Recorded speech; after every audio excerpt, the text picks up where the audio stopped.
Hello प्यारे साथियों, कैसे हो आप सब। स्वागत है आपका अपने channel educates mathematics class ninth में। और उसमें हम लोग क्लास नाइन्थ एनसीईआरटी मैथ्स का जो नया एडिशन 2023 और 24 का है उसका कंप्लीट सोल्यूशन आपको प्रोवाइड कराने वाले।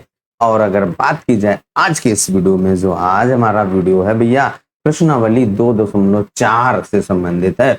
और इस प्रश्नावली के पहले 5 प्रश्नों को हम लोगों ने पिछले वीडियोज में सॉल्व किया है। और आज के इस वीडियो की बात की जाए तो जो हमारा छठा प्रश्न है वो सॉल्व करेंगे step by step, 1 by 1 questions आपको सॉल्व करके सोल्यूशन प्रोवाइड किया जा रहा है। अगर आप हमारे चैनल पहली बार है, वीडियो अगर आपको हमारा पसंद आता है, मेहनत आपको पसंद आती है और चैनल पर पहली बार है, अभी तक आपने सब्सक्राइब नहीं किया है, तो भैया चैनल को सब्सक्राइब करना, वीडियो को लाइक करना और जरूरतमंद के साथ शेयर करना मत भूलिएगा। आज के इस वीडियो में जो छठा प्रश्न है उसको जरा देख लिया जाए। निम्नलिखित गणों को प्रसारित रूप में लिखें। जो चौथे प्रश्न में था वहां पे भी तो आप प्रसारित रूप में लिख रहे थे, अब यहाँ पे छठे में भी आपको प्रसारित रूप में लिखना है। लेकिन जो छठा प्रश्न भैया है उसमें आपके देखिए क्या है, 2x धन 1 की घात 3, फिर 2a माइनस 3b की घात 3, 3/2 x धन 1 की घात 3, x माइनस 2/3 y की घात 3। इसका मतलब हमारा यहाँ पे कौन सी घात 3 वाली सर्वसंख्या लगेगी, कौन सी, x धन y की घात 3 बराबर क्या होता है, x की घात 3 धन y की घात 3 और इसके बाद धन का 3xy और ब्रैकेट में x धन y। इस सर्वसमीका का आप प्रयोग करेंगे और x और y के मान रखेंगे प्रश्न से तुलना करते हुए। चलिए भैया प्रश्न को नोट कर दिया जाए और 1 बाय 1 सारे भागों को हल कर लिया जाए। तो देखिए हम लोगों ने जो प्रश्नावली 2.4 है उसका पहला भाग नोट किया और जो हमारी सर्वसमीका है उसको भी नोट कर लिया। अब एक सर्वसमीका को ये भी रूप बताया गया है आपको, जब हमने सर्वसमीकाओं का एक्सप्लेन किया था उसको जरा ध्यान करिए, तो उसमें भी तो आपका ऐसे ही तो बताया था। अब हम लोग प्रश्न को अगर सर्वसमीका से तुलना करें तो x है आपका वो 2x में बदल गया है और y की जगह पे 1 हो गया है। तो यहाँ पे देखिए आपका 2x और धन 1 की घात 3 बराबर क्या हो जाएगा, x की घात 3 धन y की घात 3, x की जगह पे 2x की घात 3 धन y आपका 1 है उसकी घात 3 और फिर धन 3 गुणे x यानी 2x और y आपका 1 है और ब्रैकेट में xy यानी 2x और धन का 1। यहाँ तक अगर आपको कोई भी डाउट लग रहा हो तो जरूर कमेंट करके बताइएगा। तो हमने क्या किया, जो x और y के मान थे जो हमने प्रश्न से तुलना किया था वो रख दिए। अब केवल और केवल यहाँ पे आपको सिंप्लीफाई करना रह गया, इसको सॉल्व करना रह गया। 2 का क्यूब करेंगे तो आपका 8 आएगा और x की घात 3 और यहाँ पे 1 आएगा। 1 की घात 3 आपका 1 आता है, 1 की घात 100 का मान 1 ही आता है। अब इसके बाद यहाँ पे धन इनका जरा गुणा कर लीजिए, जो ब्रैकेट के पहले 2 3 6 एकम 6 और x हो जाएगा और ब्रैकेट में आपका 2x धन का 1। अब इसके बाद आप क्या करिए, इसको थोड़ा सा और सिंप्लीफाई कर दीजिए तो ये क्या हो जाएगा, 8x की घात 3 धन का 1। अब इसके बाद यहाँ पर आप ब्रैकेट खोल दीजिए, तो ब्रैकेट जब आप खोलेंगे तो 6x का प्रत्येक पद के साथ गुणा भी करते जाइए। तो यहाँ पे क्या हो जाएगा, धन 6 दूनी 12 x की घात 2 और धन 6 एकम 6 और x हो गया। अब आप क्या करिए, जो x की घात है उनको मानक रूप में लिखना, यानी घात को घटते हुए क्रम में लिखना होता है। तो क्या हो जाएगा आपका 8 x की घात 3 और धन 12 x की घात 2 और धन का 6x और धन का 1। और इस तरीके से भैया हम लोगों का जो सवाल है हल हो गया है। 2x धन 1 और उसकी घात 3 का मान, यानी कि हमने क्या किया, प्रसारित कर दिया है। और आपका जो प्रश्न है यही तो कह रहा था गणों को प्रसारित रूप में लिखो। जो आपका एक्सप्लेनेशन है समझ में आया हो तो जरूर कमेंट करिएगा, कोई डाउट हो तो उसको अवश्य कमेंट करिएगा। चलिए अब आ जाओ दूसरे भाग को नोट करते हैं। दूसरा वाला भैया 2a माइनस 3b की घात 3 है। तो यहाँ पे आपको x माइनस वाई की घात 3 वाली सर्वसमीका लगानी है। क्या होती है, x की घात 3 माइनस वाई की घात 3 और माइनस का 3xy और ब्रैकेट में x माइनस वाई। इसी सर्व समीकरण का आपको यहाँ पर प्रयोग करना है। तो चलिए भैया अब सर्व समीकरण नोट करके, प्रश्न को नोट करके हल कर लिया जाए। छठे प्रश्न के दूसरे भाग को नोट कर लिया और उसमें प्रयोग होने वाली सर्व समीकरण को भी भैया नोट कर लिया है। अब आप प्रश्न और सर्व समीकरण की अगर तुलना करते हैं तो यहाँ पे देखिए आपका x बराबर 2a है और y बराबर आपका 3b है। यानी कि हमने x और y के मान का पता लगा लिया है। अब बस आप मान रख दीजिए तो आपका देखिए 2a माइनस का 3b की घात 3 बराबर क्या है, x की घात 3 माइनस y की घात 3। x की जगह पे 2a है और उसकी घात 3 माइनस 3b और उसकी घात 3 और फिर माइनस का 3 गुणे x गुणे y। x की जगह पे 2a और गुणे 3b और ब्रैकेट में x minus Y, 2a minus का 3b। भैया हमने x और y के मानों को वहां पे रख दिया है और अब आपका सोल्यूशन केवल बचा है, सिंप्लीफाई करना बचा है।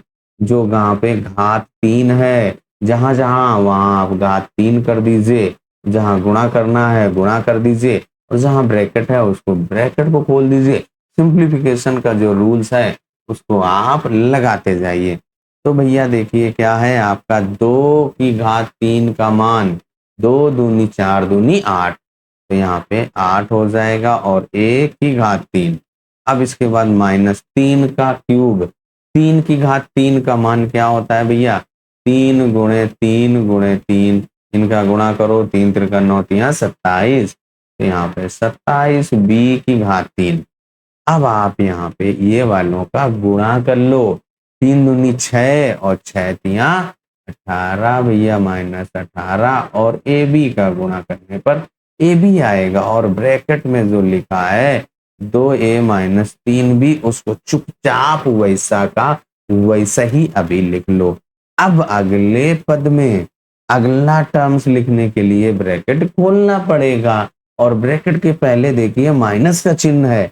तो जब आपका ब्रैकेट के पहले माइनस का चिन्ह होता है तो चिन्हों में परिवर्तन होता है, ये बात आप ध्यान रखेंगे। तो क्या हो जाएगा 8a की घात 3, ये वाले पदों को चुपचाप वैसा ही लिख लो, 8a की घात 3 माइनस 27 b की घात 3। ये तो हमारे सॉल्व हो चुके हैं। अब केवल और केवल जो ब्रैकेट वाला था उसी का लफड़ा रह गया है, वो आप सॉल्व कर दीजिए। तो ब्रैकेट के पहले अभी बताओ माइनस को चिन्ह है, तो जो आपके चिन्ह है बदलेंगे भैया, तो उसके लिए आप प्लस वाले को माइनस और माइनस वाले को प्लस कर देंगे। तो यहाँ पे देखिए जब आप 18ab का इस 2ab के साथ गुणा करेंगे, माइनस चिन्ह के साथ आएगा 18 दूनी 36 और a को a के साथ गुणा करेंगे a की घात 2 और b को वैसा ही लिख देंगे। और जो वाला माइनस का है तो भैया अब प्लस का हो जाएगा।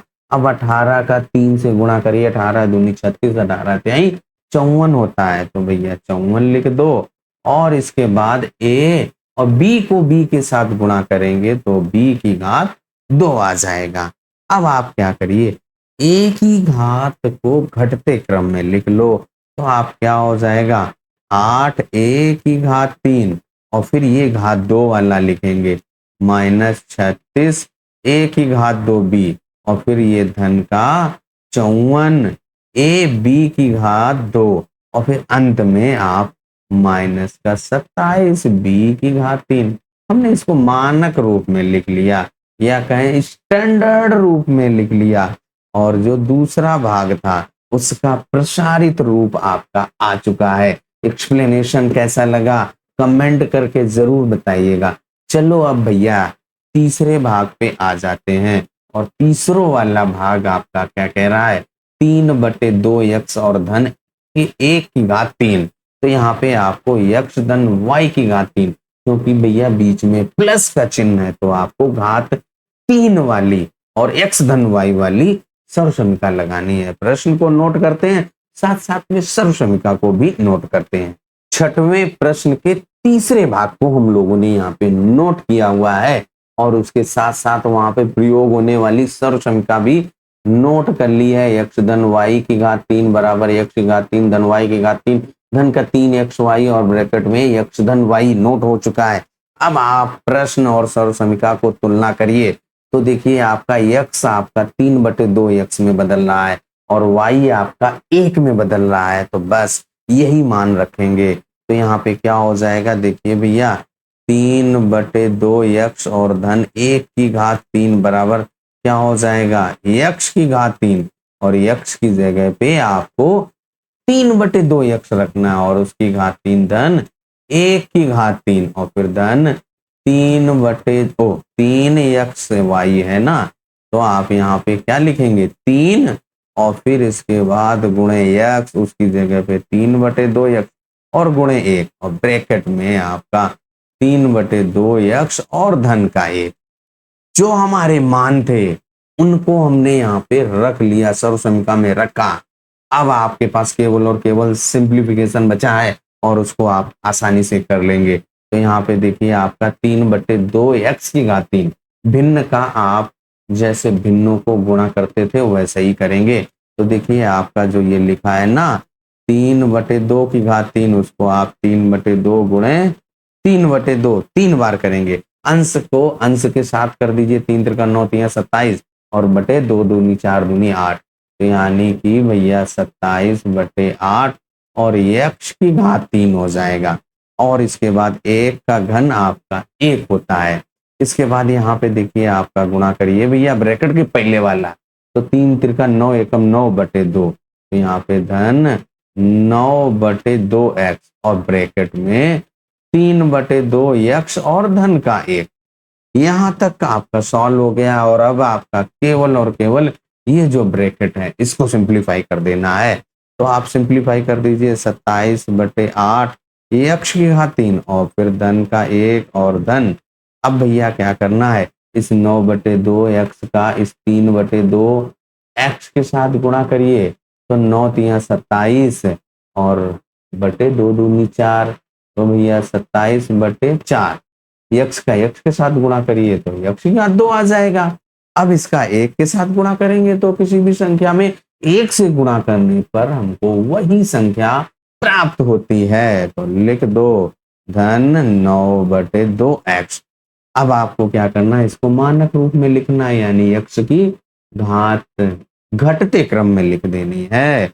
तो क्या हो जाएगा 27/8 x की घात 3 और फिर धन 27/4 x की घात 2 धन 9/2x और फिर अंत में आपका 1 में आपका x ही नहीं यानी घात 0 है। पहले 3 घात लिखी, फिर 2, फिर 1 और फिर 0। तीसरा भाग भी आपका हल हो गया है। कैसा लगा एक्सप्लेनेशन? कोई भी पॉइंट आपका अगर छूट रहा है, जो पॉइंट आपको नहीं समझ में आ रहा है, उसको कमेंट करके जरूर बताना, जिससे कि आपको अगले वीडियो में सॉल्व करके बताया जा सके। चलिए अब भैया चौथे भाग पे आ जाओ, उसको भी हल कर लिया जाए। चौथा भाग आपका x - 2/3y और उसकी घात 3। यहाँ पे आपको ये वाली x - y की घात 3 वाली सर्व समीकरण लगानी है। चलिए भैया अब इसको नोट कर लें।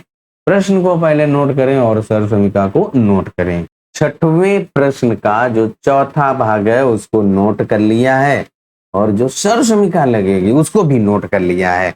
अब अगर आप प्रश्न और इस सर्व समीकरण की तुलना करते हैं तो आप यहाँ पे x का और y का मान प्राप्त करेंगे। x की जगह पे x ही लिखा हुआ है, y जहां है उसकी जगह पे 2/3y कर देना है। तो आपका यही यहाँ पे परिवर्तन होगा, x - 2/3y और उसकी घात 3 बराबर क्या हो जाएगा, x की घात 3 इसमें रख रहे हैं भैया, ये ध्यान रखो। x की घात 3 - y की घात 3 माइनस के 3xy और ब्रैकेट में x - y यहाँ पे मान रख दीजिए। x की घात 3 और माइनस y की घात 3, y की जगह पे आपको 2/3y और उसकी घात 3 माइनस 3xy, 3 गुणे x तो x ही है और फिर 2/3y और ब्रैकेट में x - 2/3y। x - y था, y की जगह पे 2/3 हम लोगों ने लिख लियो। अब आपको यहाँ पे सिंप्लीफाई कर देना है, तो क्या हो जाएगा भैया x की घात 3 और माइनस 2/3 को आप क्या करेंगे, 2/3 गुणे 2/3 और गुणे 2/3। भैया अंश को अंश के साथ गुणा करिए, 2 दूनी 4 दूनी 8 और हर में 3 त्रिका 9 तिया 27 और y की घात 3 और माइनस। अब ये जो ब्रैकेट के पहले गुणे में लिखा है इसको पहले सॉल्व करके एक पद लाइए, तो यहाँ पे देखिए आपका ये 3 से 3 कट गया केवल और आपका 2xy बचा। लिख लो 2xy और ब्रैकेट में x माइनस 2/3y है, तो 2/3y लिख लिया। अब जो पहले दो पद है उनको चुपचाप वैसे ही लिख दीजिएगा और बाकी फिर ब्रैकेट खोलिए, तो क्या हो जाएगा भैया, x की घात 3 माइनस 8/27 y की घात 3। अब आप इस 2xy का ब्रैकेट के अंदर जो भी पद लिखे हैं उनके साथ गुणा करेंगे और ब्रैकेट के पहले कौन सा चिन्ह है भैया, देखो जरा माइनस का चिन्ह है। और जब ब्रैकेट के पहले माइनस का चिन्ह होता है उसके प्रत्येक पदों को चिन्हों को बदलते हैं ब्रैकेट जब खोलेंगे। तो बस आप यही बात ध्यान रखेंगे। तो 2 का इस 2xy का x के साथ गुणा करेंगे तो माइनस 2x की घात 2y और माइनस वाला प्लस हो जाएगा, 2 दूनी 4 और बटे 3 आ जाएगा, तो 4/3 और x वैसे ही y का y के साथ गुणा करने पर y की घात 2 आएगा। और इस तरीके से भैया हम लोगों का जो छठे प्रश्न का चौथा भाग सॉल्व हो चुका है और यही आपका आंसर हो गया। और इस तरीके से जो भैया हमारा छठा प्रश्न है कंप्लीट हो चुका है। इसके पहले और तीसरे भाग में आपको x धन y की घात 3 वाली सर्व समीकरण लगानी थी और दूसरे और चौथे भाग में x माइनस y की घात 3 वाली सर्व समीकरण लगानी थी। छठा प्रश्न हम लोगों का सॉल्व हो गया है। एक्सप्लेनेशन आपको कैसा लगा कमेंट करके जरूर बताइएगा। अगर कोई डाउट हो तो आप उसको अवश्य बताइएगा, जिससे कि हम अगले वीडियो में भैया उसका सलूशन आपको दे सके, जो डाउट है उसको क्लियर किया जा सके। चलिए तब तक अपना ख्याल रखिए, स्वस्थ रहिए, मस्त रहिए। मिलते हैं अगले वीडियो में। जो हमारा 7वां प्रश्न है, उपयुक्त सर्व समीकरण प्रयोग करके निम्नलिखित के मान ज्ञात करना है। यानी कि हमें सर्व समीकरणों का ही प्रयोग करना है, क्योंकि हमारी जो प्रश्नावली 2.4 है भैया सर्व समीकरण के संबंधित वाली है। तो चलिए अब अगले वीडियो में हम लोग अगला प्रश्न सॉल्व करेंगे।